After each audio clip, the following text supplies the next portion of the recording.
നമസ്കാരം. മലയാളി വാർത്തയിലേക്ക് സ്വാഗതം. കാപ്പ ചുമത്തി അറസ്റ്റിലായി ശേഷം ജയിലിൽ നിന്നിറങ്ങി ദിവസങ്ങൾക്കകം നടു റോഡിലിട്ട് വെട്ടിക്കൊലപ്പെടുത്തി.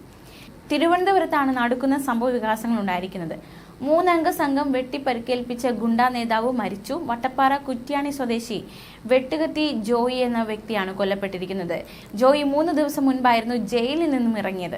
വെട്ടേറ്റ് 3 മണിക്കൂറോളം റോഡിൽ രക്തത്തിൽ കുളിച്ചു കിടന്നു. ജോയിയെ പോലീസ് ജീപ്പിലായിരുന്നു കഴിഞ്ഞ ദിവസം ആശുപത്രിയിൽ എത്തിച്ചത്. ഇന്നലെ രാത്രി 8:30 പൗടിക്കോണം സൊസൈറ്റി ജംഗ്ഷനിലായിരുന്നു കൊലപാതകം. 3 അംഗ സംഘം കാറിലെത്തി വെട്ടുകത്തിയും വടിവാളും ഉപയോഗിച്ച് ജോയിയെ വെട്ടുകയായിരുന്നു. ഇയാളുടെ ഓട്ടോറിക്ഷയും അടിച്ചു തകർത്തു. പോലീസ് കാപ്പ ചുമത്തി അറസ്റ്റ് ചെയ്തിരുന്ന ജോയി 3 ദിവസം മുൻപായിരുന്നു ജയിലിൽ നിന്ന് ഇറങ്ങിയത്.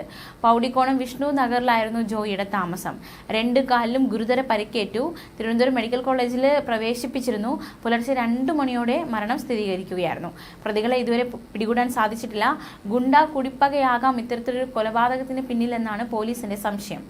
അതേസമയം കാപ്പ ചുമത്തി നാട് കടത്തപ്പെടുന്ന ഗുണ്ടകളിൽ ചിലർ നാട് കടത്തൽ സമയപരിധി തീരും മുമ്പേ നാട്ടിൽ തിരിച്ചെത്തുന്നതായി പോലീസ്. ചിലർ രാത്രിയിലെത്തുന്നു, രാവിലെ തന്നെ മടങ്ങിപ്പോകുന്നു.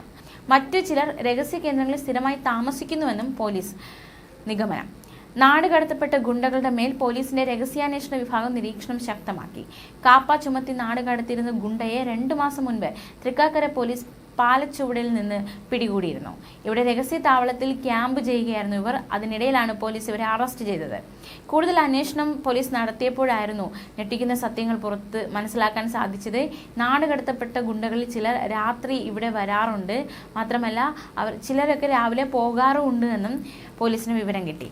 ചില ഗുണ്ടകൾ നാട്ടിലെത്തിയതായി വിവരം കിട്ടിയതനുസരിച്ച് പോലീസ് അന്വേഷിച്ചു, പക്ഷേ കണ്ടെത്താൻ സാധിച്ചില്ല. കാപ്പ, അതായത് Kerala anti social activities prevention act, ഇത് ചുമത്തി റിമാൻഡ് ചെയ്യുന്നത് കളക്ടറാണ്. എങ്കിലും നാട് കടത്താനുള്ള അധികാരം പോലീസ് IG-മാർക്കാണ്. നാട് കടത്തപ്പെടുന്ന പ്രതികളുടെ പിന്നീടുള്ള നീക്കം പോലീസ് കാര്യമായി ശ്രദ്ധിക്കുന്നില്ല എന്നതാണ് ഇത്തരത്തിൽ ഇവർ വീണ്ടും തിരിച്ചു വരാനും തങ്ങാനും രഹസ്യമായി താമസിക്കാനും ഒക്കെ കാരണമാകുന്നതെന്ന വിമർശനം ഇതിനോടകം ശക്തമായി തുടങ്ങി. ന്യൂസ് ഡെസ്ക്, മലയാളി വാർത്ത.